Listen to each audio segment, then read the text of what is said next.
Modern Vintage Radio. Welcome to the Podcast Planner podcast. This show's all about podcasting with a content creation focus because content matters when you're sharing your voice with the world. Stressed, worried, forgetful, rushed? These are all signs of having scheduling conflicts. The good news, we can fix that. Like Superman ripping off his shirt and flying to the rescue, so will these 3 easy scheduling hacks come to the rescue for your podcasting life. For this podcast compass series, we have covered the core elements and the important basics. And for this episode, we'll zoom in on our podcasting schedule, first through the eyes of creating content, and then through the eyes of our audience. Why even bother with a podcasting schedule? Preparation delivers value and rewards. Fun fact, all that I'm sharing with you is packaged neatly for you inside the Podcast Planner. It has templates, focus exercises, checklists, and more to help you with your podcast. You can grab 2 free templates when you join the VIP email list or grab the complete planner. All this is available by visiting thepodcastplanner.com. Now, back to creating your podcast compass. Scheduling hack number 1, theming your week. Creating content for our podcast is quite the process, whether you're an independent podcaster or you have a team. Can you just hit record and say what you need to say, not edit and publish all within the same day? Yeah, but I'm 99% sure that the value and your audience growth is very scarce. With a podcast to-do list, I realize there are stages when it comes to podcasting.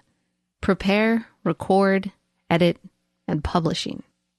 Why try to jam all of that into one day? We have other fun and important things to do. To relieve stress, boost efficiency, and keep my podcasting love alive, I designated one of the podcasting stages to one day of the week. After trial and error, I was able to refine my podcasting production to the following schedule. Monday is to write and schedule. Tuesday is to publish. Wednesday is to prepare. Thursday is to record and edit. And then Friday through Sunday, that's weekend freedom. This method is known as theming your week. There is a great free course by Mike Vardy on this very process. Very short and easy to implement. A link to the course will be in the episode notes. Consider a theming schedule as the foundation of your podcast process. And you'll probably ask, what about all the other things that I have to do or with unexpected things that rise up? Themes are designed to be our priority reminder. You'll be aware that whatever happens that day, your number one thing to complete is that theme's task, which is very cool because then it becomes a filter for things. Sure, I just got that email, but let me finish this and then I'll get to that. If you have a team, you can easily use this theming method for assignment responsibilities. How does this relate to our audience?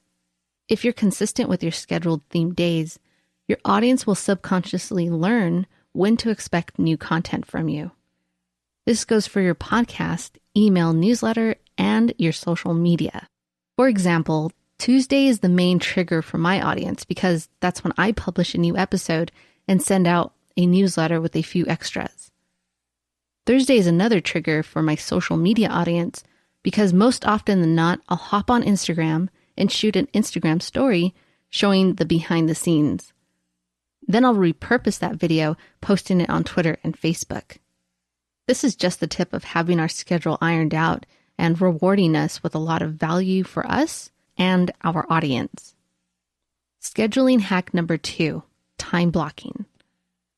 Continuing from our themed week, we can now assign a specific time frame to complete the task at hand. There's a popular saying, if it doesn't get scheduled, it won't get done. But how many times have you scheduled record episode into your calendar only to push it off? When it comes to time blocking, we need to do the following to stick to it. Number 1, pick a time that allows you to be uninterrupted. Number 2, pick a place, visually and physically, that you will be less distracted. And number 3, commit to the schedule for the overall plan. This is the very reason we are building a podcast compass. If we're finding it hard to commit to a schedule, and publish our episodes, we have a podcast compass filled with all the reasons why we are podcasting. It's motivation and it's inspirational. You know what I found so amazing as a result of sticking to the plan? Creativity is alive, humming, and it takes over like coffee to my blood. And things just become easier to do. If you want to learn more about that, I highly recommend that you listen to episode 3 of this podcast. Now, how does time blocking relate to our audience? When we prioritize our content, it gets better and it becomes valuable to the listener. They'll keep coming back for more. We have our themed week and time blocked. What else can we do to hack our schedule to support our podcasting life? One word with so many forms: accountability. This is scheduling hack number 3. When we think of accountability, we immediately think it has to be a person to hold us accountable. A friend or a business partner is one of the great ways to implement accountability. Here are other powerful accountability forms you can use. A calendar, digital and print. Mark it in, do the theme level, and then do the time block level.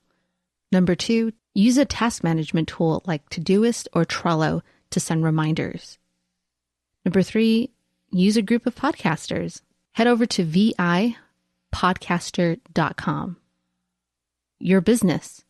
If your podcast is an asset to your business, this is a great accountability because let's say that your podcast is what drives the sales to your own services and product, or even through sponsorships and affiliates.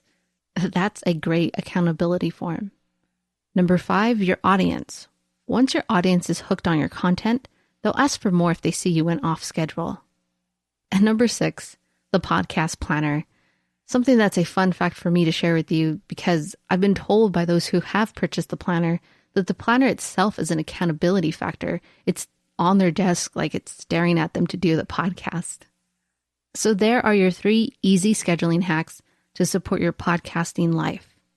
Number 1, theme your podcast production into your week that fits your schedule. Number 2, time block and commit to it.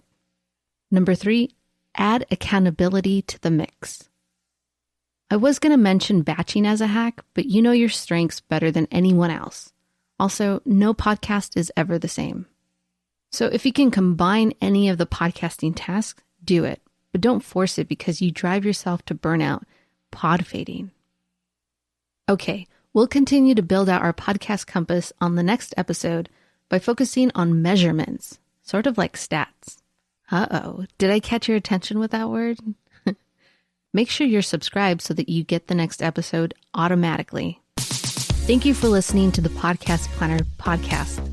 This episode was written and produced by Addie Saucedo. That's me. For more episodes, freebies, and information, please go to our website, thepodcastplanner.com. If you like the show, please tell anyone that's interested in podcasting or leave a rating and review on Apple Podcasts. You can follow me on social media. Just search Podcast Planner. Since the show comes in a series, you should subscribe to the show to make sure you get all of the episodes. Our supporters are Podfest, Spreaker, Podbean, Team Podcasts, Podcaster Society, and Podomatic. Until next time, plan, record, and share your voice with the world.